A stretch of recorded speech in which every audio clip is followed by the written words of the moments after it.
Nothing brings me more joy than helping people better understand the tool they have to live their life on purpose. We have this magnificent brain, and it has different predictable parts, and the better we get to know those different parts, then we have more power over who and how we want to be in any moment. The brain does not have to be such a mystery. We can actually understand it, differentiate ourselves, and then behave in ways that bring us less anxiety and more peace. It thrills me. I love brains.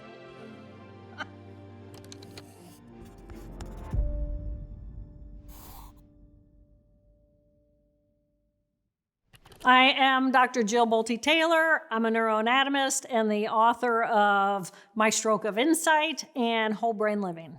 I'm a neuroanatomist. I study the anatomy of the brain.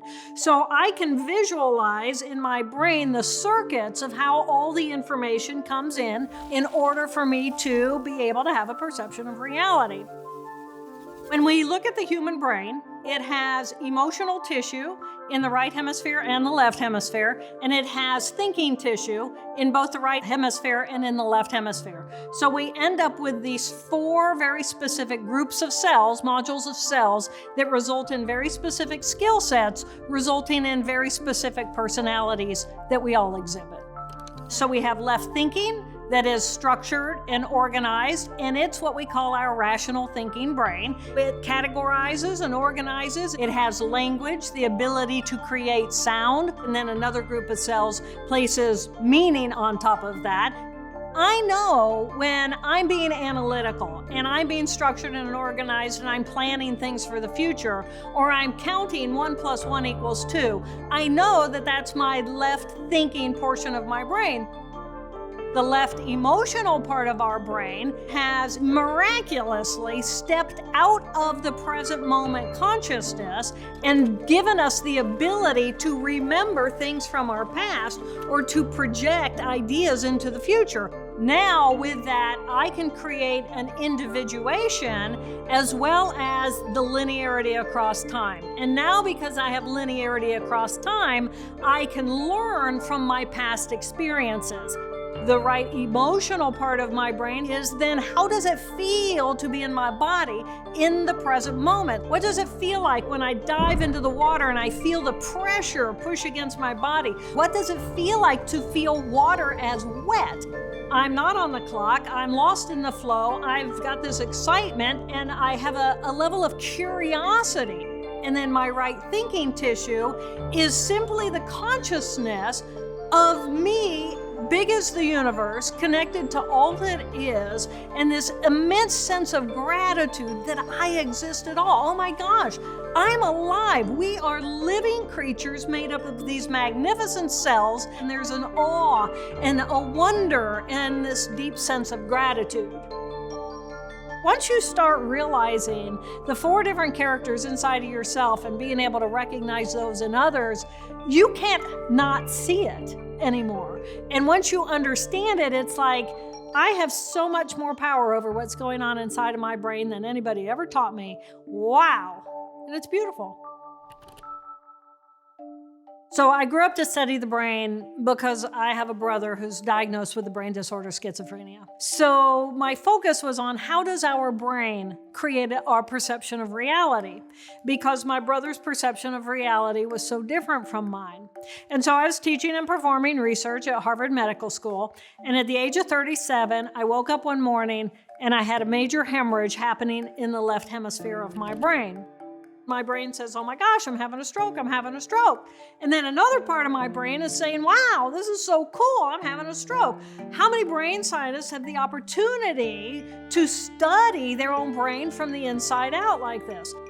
And then when I awoke later that afternoon, the left hemisphere was completely shut down. I no longer had me, the individual. I didn't know where I began and where I ended. Jill Bolte Taylor died that day, and I was literally laying in this bed and felt like a ton of lead in the present moment. And when you're in the right here, right now, and you have this expansive openness, big as the universe experience, then you see how everything is interrelated and energy energetically impacted. So I still had those portions of my brain functioning, but me, the individual, I was gone. And we really had no idea, even following surgery, what I would get back, or if I would have any ability to have any recognition or recollection of the identity that I had had for 37 years.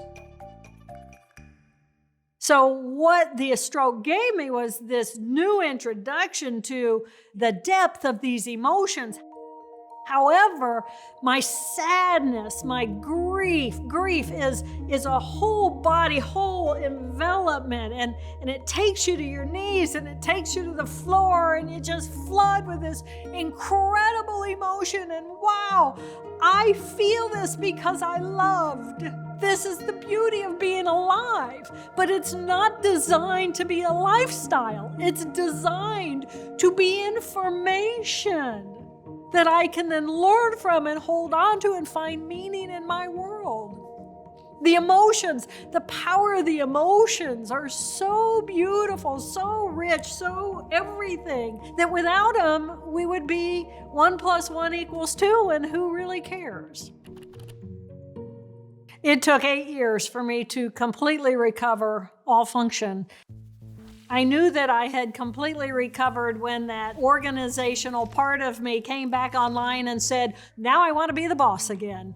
And the rest of my brain went, we are so glad you're back because we need your skill sets to be a functional human being in our society. But no, we are not going to live based on the values of the left hemisphere. We are now going to live as a collective democracy inside of our own head. I have to have that left hemisphere in order to be a functional human being. But even though my ego center is in my left hemisphere is not who I am. I am a left hemisphere and a right hemisphere. If we are hooked into the emotional part of our left hemisphere that says, I don't like that, it's not familiar, I don't feel safe, that clamps me down and I become constricted. And I can fuel that by sharing those biases with those whom I am familiar with. Then we all become more constricted.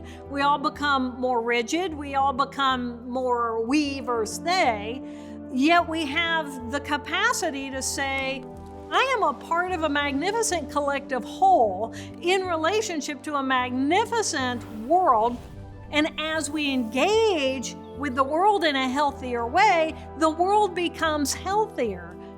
We have the capacity to understand and have a healthy relationship with all the different parts of who we are. And when we look at the anatomy of the brain, when we get that streamlined activity between the 2 thinking parts of our brain, the 2 emotional parts of our brain, and we're having a whole brain life, wow, things change.